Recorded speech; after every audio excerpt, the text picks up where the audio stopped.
Belanda dengan masa penjajahannya sudah menjadi bagian dari sejarah abadi bangsa Indonesia. Beberapa ahli sejarah mencatatkan bahwa Belanda menjajah Indonesia selama lebih dari 3 abad sebelum akhirnya jatuh ke tangan Jepang.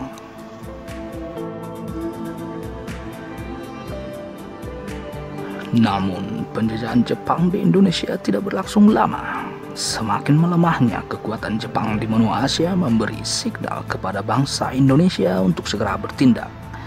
Indonesia langsung bertindak cepat memanfaatkan peluang emas untuk mewujudkan suatu kemerdekaan.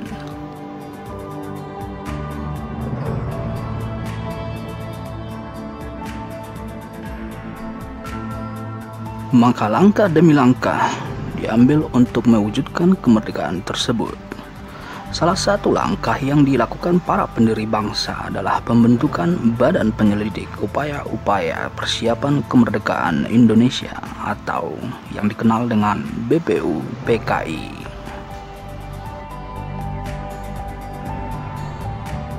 Pada sidang BPUPKI yang pertama yang dilaksanakan pada tanggal 29 Mei sampai dengan 1 Juni, dibentuk panitia-panitia kecil. Salah satu dari panitia kecil yang dibentuk adalah Panitia Hukum Dasar yang diketuai oleh Insinyur Soekarno.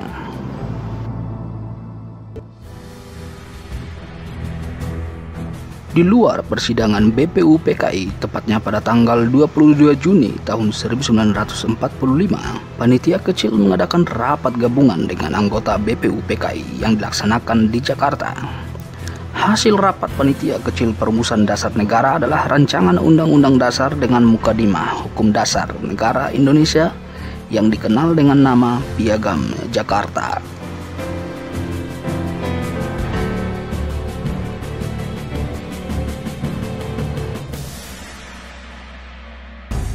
Selanjutnya pada tanggal 11 Juli tahun 1945, Panitia Hukum Dasar yang beranggotakan 19 orang kemudian menggelar sidang lanjutan.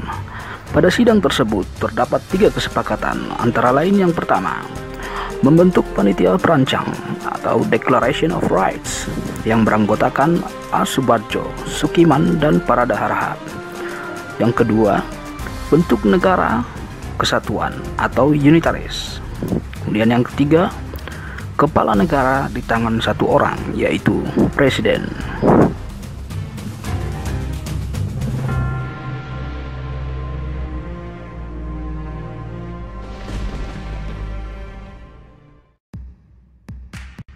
Setelah dibentuk, panitia perancang undang-undang bertugas untuk merancang isi undang-undang dasar.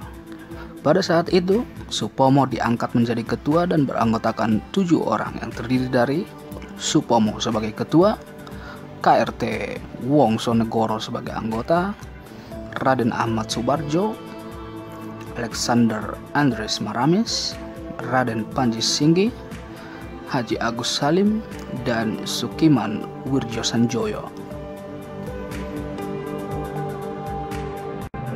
Tak butuh waktu lama, pada tanggal 13 Juli 1945, Panitia Perancang Undang-Undang Dasar membahas dan menyepakati beberapa hal seperti lambang negara, negara kesatuan, sebutan Majelis Permusyawaratan Rakyat, dan pembentukan Panitia Penghalus Bahasa. Panitia Penghalus Bahasa beranggotakan 3 orang, yaitu Jaya Diningrat, Salim, dan Supomo. Adapun rancangan Undang-Undang Dasar yang diberikan kepada Panitia Penghalus Bahasa.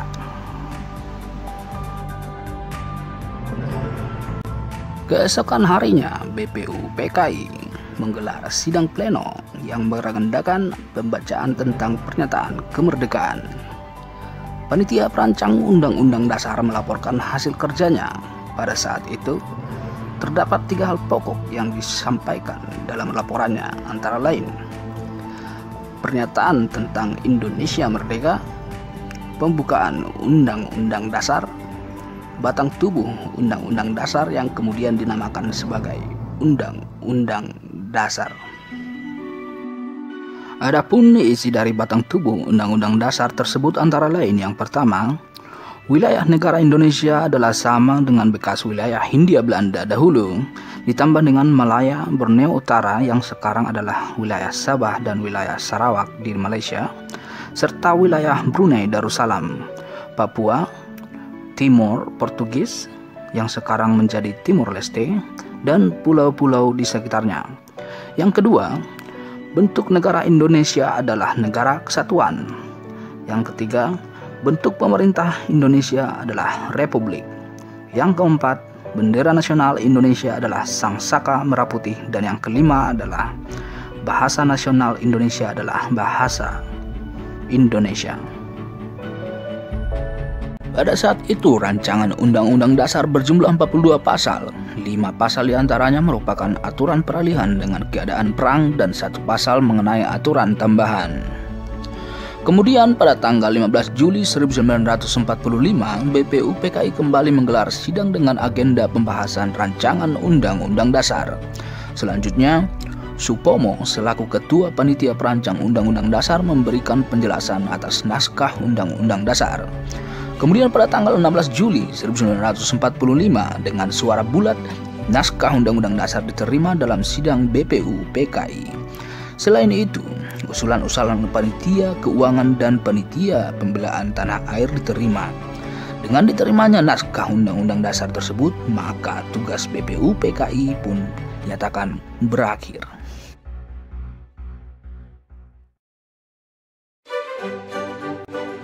Setelah menyelesaikan tugasnya dengan baik, pada tanggal 7 Agustus tahun 1945, BPUPKI dibubarkan. Selanjutnya dibentuk Panitia Persiapan Kemerdekaan Indonesia atau yang dikenal dengan PPKI, di mana Soekarno diangkat menjadi ketua. PPKI mempunyai 2 tugas utama, yaitu yang pertama, meresmikan pembukaan dan batang tubuh Undang-Undang Dasar tahun 1945. Tugas yang kedua, melanjutkan hasil kerja BPUPKI, yaitu mempersiapkan pemindahan kekuasaan dari pihak pemerintah pendudukan militer Jepang kepada bangsa Indonesia. Selain itu, mempersiapkan segala sesuatu yang berhubungan dengan masalah ketatanegaraan bagi bangsa Indonesia.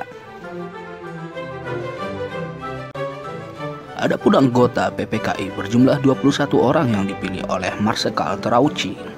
21 orang tersebut terdiri dari 12 orang dari Jawa, 3 orang dari Sumatera, 2 orang dari Sulawesi, 1 orang dari Kalimantan, 1 orang dari Nusa Tenggara, 1 orang dari Maluku, dan 1 orang dari golongan Tionghoa. Namun, ternyata ada 6 orang anggota yang ditambahkan secara diam-diam tanpa sepengetahuan orang Jepang. Penambahan anggota tersebut membuktikan bahwa PPKI Jepang tidak dapat mendikte jalannya sidang PPKI. Sidang pertama PPKI digelar pada tanggal 18 Agustus 1945. Salah satu agenda dari sidang tersebut adalah menetapkan dan mengesahkan rancangan Undang-Undang Dasar. Proses pengesahan Undang-Undang Dasar berlangsung sangat singkat, yaitu sekitar 2 jam. Proses yang singkat tersebut menjadi bukti perumusan yang dilakukan dengan baik dan semangat persatuan dan kesatuan anggota yang berapi-api. Para anggota sidang PPKI membahas rancangan Undang-Undang Dasar dengan penuh rasa kekeluargaan, cermat, teliti, penuh tanggung jawab, dan saling menghormati.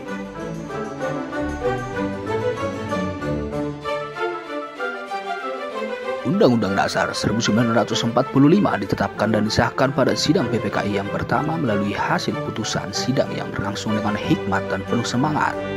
Adapun 2 putusan lain dari sidang tersebut antara lain memilih dan mengangkat Soekarno sebagai presiden dan Muhammad Hatta sebagai wakil presiden Indonesia. Selain itu, dihasilkan juga keputusan untuk membentuk Komite Nasional Indonesia Pusat atau KNIP yang berfungsi membantu presiden dan wakil presiden sebelum lembaga-lembaga negara terbentuk secara resmi.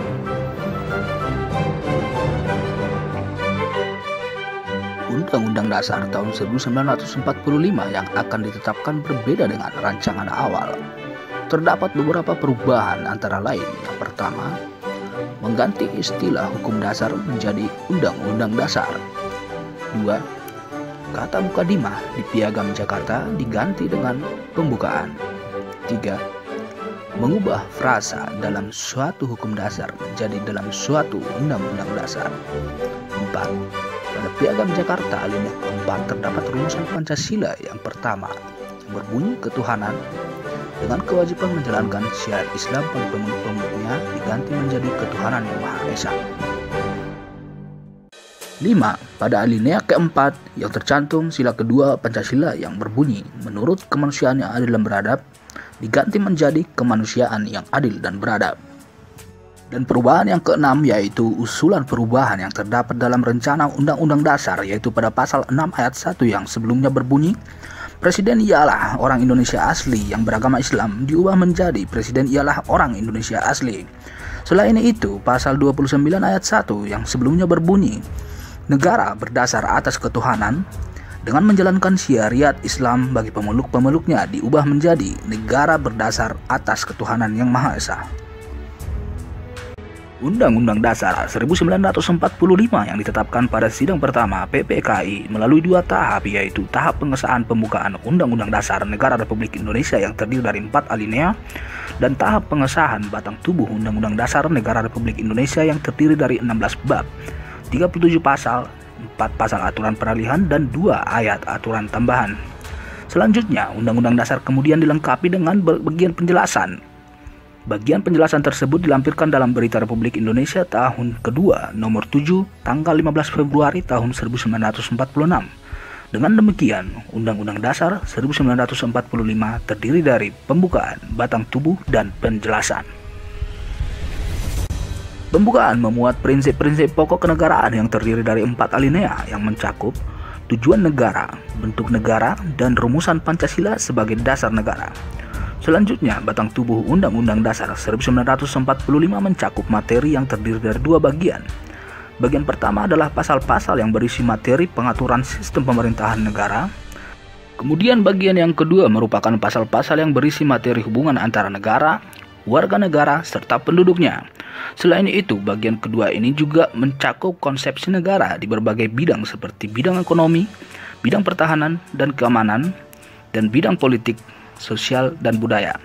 Selanjutnya, bagian penjelasan memuat aturan tambahan dari Undang-Undang Dasar 1945 yang memuat 7 kunci pokok sistem pemerintahan negara.